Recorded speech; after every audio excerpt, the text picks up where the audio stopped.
उनका जीवन कैसा रहा, उनका जन्म कहाँ हुआ, उनके क्या विशेष कार्य रहे, इन सब पर चर्चा करने के लिए रंजना दीदी जी को आमंत्रित करता हूँ कि आए और इस कार्यक्रम का सफल संचालन।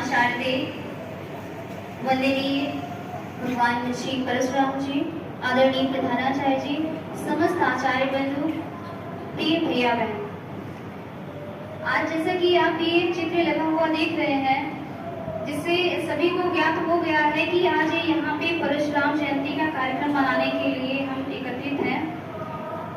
वैशाख माह में प्रतिवर्ष वैशाख माह की शुक्ल पक्ष की तृतीया तिथि को परशुराम जी की जयंती मनाई जाती है। इस दिन ही इनका जन्म हुआ था। विद्यालय की परंपरा के अनुसार आज तृतीया तिथि तो नहीं है, लेकिन उससे एक दिन पहले ही हम इस कार्यक्रम को मनाते हैं। भगवान परशुराम, एक पौराणिक कथा के अनुसार कहा जाता है कि इनका जन्म त्रेता युग में हुआ था।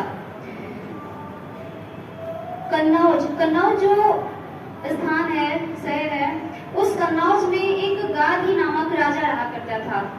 उस गाधी राजा की पुत्री थी सत्यवती। राजा ने अपनी पुत्री सत्यवती का विवाह भृगु ऋषि के पुत्र ऋजिक के साथ कर दिया। भृगु ऋषि के पुत्र ऋजिक के पुत्र हुए जमदग्नि और जमदग्नि के पुत्र हुए परशुराम। परशुराम जी ऋषि जमदग्नि और माता रेणुका के 5वें पुत्र थे।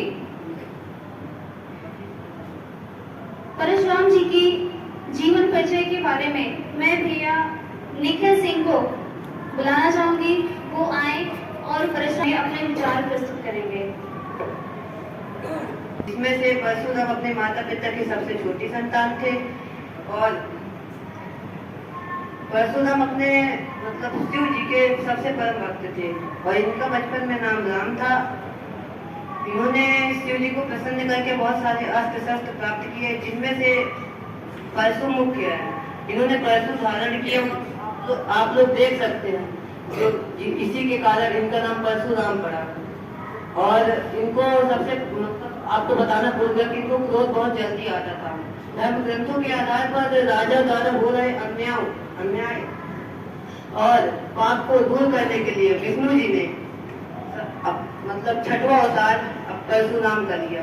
और परशुराम जी 7 चिरंजीवी में से एक है, जो कि अभी इस कलयुग में भी हैं। और परशुराम ने अभी बताया कि जो भगवान परशुराम है वो विष्णु भगवान के 6ठे अवतार, यानी कि उनकी आवेशा अवतार कहे जाते हैं। और भैया ने बताया कि इन्हें क्रोध बहुत जल्दी आता था। वास्तव में इसका एक प्रमाण हमें तुलसीदास जी द्वारा रचित रामचरितमानस में मिलता है, जिसमें एक पंक्ति में दिया गया है कि जब सीता स्वयंवर हो रहा था, उस समय जब रामचंद्र जी ने धनुष तोड़ दिया था, उस समय परशुराम जी अत्यंत क्रोधित होते हैं और क्रोध में आकर के वो कुछ पंक्तियां बोलते हैं। सुनहु राम जी सिंह धनु तोड़ा, सहस बाहु सम सो रिपु मोरा। अर्थात कि जिसने भी शिव जी के धनुष को भंग किया है, वो राजा सहस बाहु के समान, जिसको कार्तवीर्य कहा जाता था, उसके समान ही मेरा परम शत्रु है। किंतु अगले ही पल जब इन्हें अपने अहंकार का बोध होता है, तो अगले ही क्षण ये उनसे क्षमा याचना भी करते हैं। और क्षमा याचना करने के पश्चात ये पुनः महेंद्र पर्वत पर तपस्या के लिए चले जाते हैं। परशुराम जी बहुत ही क्रोधित स्वभाव के थे और एक बार उनके पिता जमदग्नि जी यज्ञ कर रहे थे, तब उन्होंने अपनी पत्नी रेणुका जी को जलाने के लिए नदी के किनारे भेजा। तब रेणुका जी नदी के किनारे गंधर्वराज चित्ररथ के पर सख्त भाव से देखती रही। तब उनको यज्ञ में विलम्ब हुआ। जमदग्नि जी अत्यधिक, वो भी क्रोधित थे। ब्राह्मण का स्वभाव है, क्रोध बहुत अत्यधिक आता है। उसके बाद जमदग्नि जी जब बहुत विलम्ब हो जाता है तो वहाँ पहुँचते हैं और देखते हैं वहाँ चित्ररथ जी मौजूद रहते हैं और अपनी पत्नी के मस्तिष्क में चल रहे आर्य मर्यादा के विचारी मानसिक भाव को पढ़ लेते हैं, जिसके कारण वो अत्यधिक क्रोधित हो जाते हैं और पहले अपने चारों पुत्रों से वो कहते हैं कि अपनी माता का वध कर दो, और तब उनके चारों पुत्र यह कार्य करने से मना कर देते हैं। फिर वह अपने पास में भय रहता है निश्चित रूप से कि कहीं वह भी यह कार्य करने से मना न कर दे। तब जब वह जाते हैं परशुराम जी के पास और कहते हैं, पुत्र मुझे पहले वचन दो कि मेरा कार्य तुम सफल करोगे। फिर परशुराम जी बिना सोचे समझे वो फिर आज्ञाकारी थे, उन्होंने वचन दे दिया कि पिताजी आप जैसा कहेंगे वैसा मैं कर दूंगा। फिर जब पिताजी के कहने पर उन्होंने अपनी माँ का सिर काट दिया, फिर उन्हें बहुत ही विलाप सहना पड़ा, बहुत ही दुख हुआ। उनके पिताजी उनसे अत्यधिक प्रसन्न हो गए और बोले, पुत्र तुम्हें जो चाहिए वो मांग लो। फिर परशुराम जी अपनी माता का पूरा जीवन मांग लेते हैं। तो चूंकि पिताजी ने कह दिया था, वचन दे दिया था, वचन रूपी शब्द ब्राह्मण अपने शब्दों पर अटिक रहने वाले थे वो, और उन्होंने कह लिया था तो अब उनको करना चाहिए था। तब उन्होंने अपनी पत्नी को पूरा जीवन दे दिया। इस प्रकार परशुराम जी ने अपनी माता का जीवन भी बचा लिया, पिता की आज्ञा का पालन भी कर दिया और ऐसा किया। और क्या कारण मृत्यु क्यों की? तो एक बार की भारत के अनुगीता वर्णित कथा के अनुसार भारत काल में एक कर्तवीर अर्जुन नाम का राजा था, जिनकी 1000 भुजाएं थी और वह भगवान दत्तात्रेय की तपस्या के अनुसार 1000 भुजाएं प्रसन्नता स्वरूप से उन्होंने प्राप्त की थी। एक बार की बात है, जब वह जंगल में शिकार करने गए थे। शिकार करने के समय वह समुद्र के किनारे पहुंचे और उन्होंने अपने पल के नोट पे आकर समुद्र में वारों की वर्षा कर दी, जिसके कारण समुद्र के जीव मुक्त होकर मृत्यु को प्रदान होने लगे। यह सब समुद्र के राजा से नहीं देखा गया और वह उनके सामने आकर सिर झुका के बोला, हे राजन, आप मुझ पर वारों की वर्षा क्यों कर रहे हैं? मैं आपकी किस आज्ञा का आकर सिर काटा, वो तो पिता के आज्ञाकार थे। इस बार छत्र विहीन करने वाले ही परशुराम थे। विष्णु के छठे अवतार ब्राह्मण कुल की शान है। विष्णु के छठे अवतार ब्राह्मण कुल की शान है। भरताधारी भगवान हमारे भगवान परशुराम वो वीरता के प्रतीक कहे जाते हैं, वीरता और शौर्य के प्रतीक। जैसे कि एक बहन ने बताया कि क्षत्रियों का वंश का नाश किया, ये बात मेरे हिसाब से बिल्कुल गलत है, क्योंकि संपूर्ण क्षत्रिय वंश का विनाश उन्होंने नहीं किया था। बात सिर्फ इतनी थी कि उनके पूर्वजों को देवताओं द्वारा वरदान प्राप्त था। मैं देता हूँ, छोटे समय में आपके सामने प्रस्तुत कर रहा हूँ। दुनिया को हिला देने की शक्ति आपके अंदर है। आप अपने आप को छोटा मत समझिए, बस एक बार परशुराम बनने की देरी है। परिस्थिति, वातावरण कैसा भी हो, उसमें परशुराम बनकर विजय पाया जा सकता है।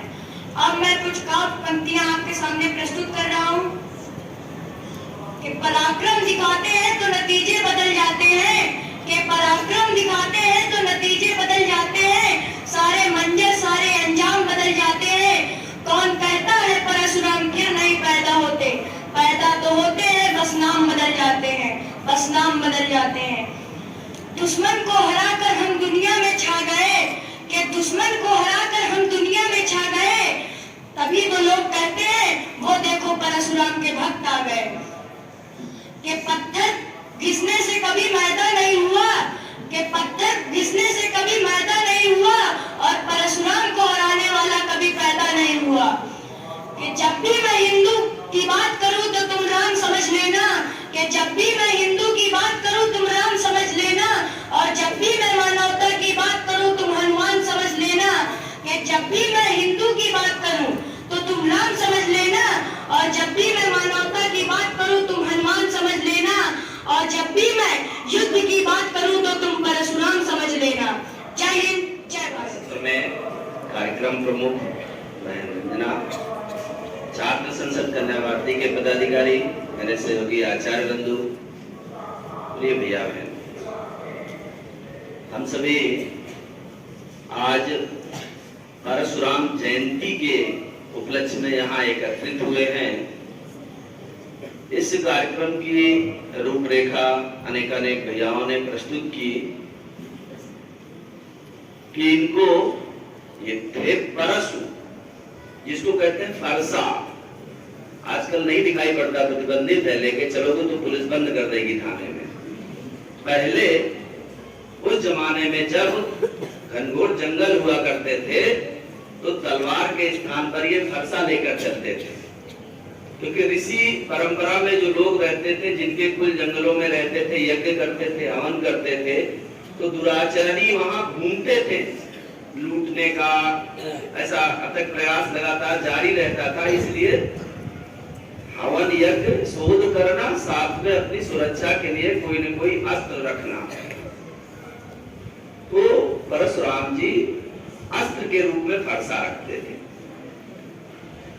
और इसमें कोई भ्रम नहीं है कि वह अपने पिता के आज्ञाकारी शिष्य थे, या कह सकते हैं आज्ञाकारी पुत्र थे, क्योंकि उनके पिता जो थे वो गुरु भी थे, दूसरों को भी ज्ञान देते थे, उनको भी वो ज्ञान दिए, और उस ज्ञान के कारण उनको कुछ परिस्थितियां ऐसी रही कि पिता को आदेश देना पड़ा, तो उन्होंने अपनी मां का भी सिर काटा, जिसके लिए उनको समाज में आज भी कुछ स्तर पर जाकर के बहुत उच्च कोटि का व्यक्ति नहीं माना जाता है।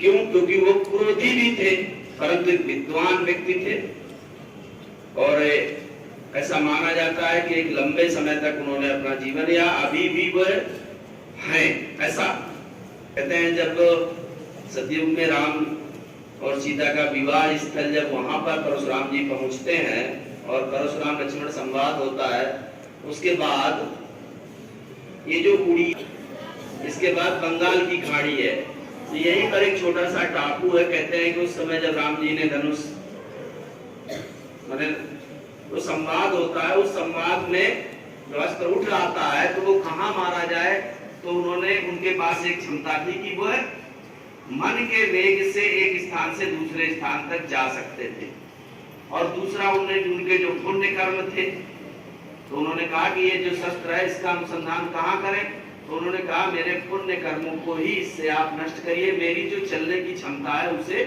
नष्ट नहीं करिए, ऐसा उन शास्त्रों में वर्णन आया। तो उड़ीसा के पास समुद्र में एक छोटा सा टापू है, मलय पर्वत उसको कहते हैं, वहां पर उन्होंने आठवीं रेखा, ऐसा माना जाता है कि वो उनका निवास था। अन्य सब कहानियां आपने सुनी है, कुछ प्रेरणादायी है,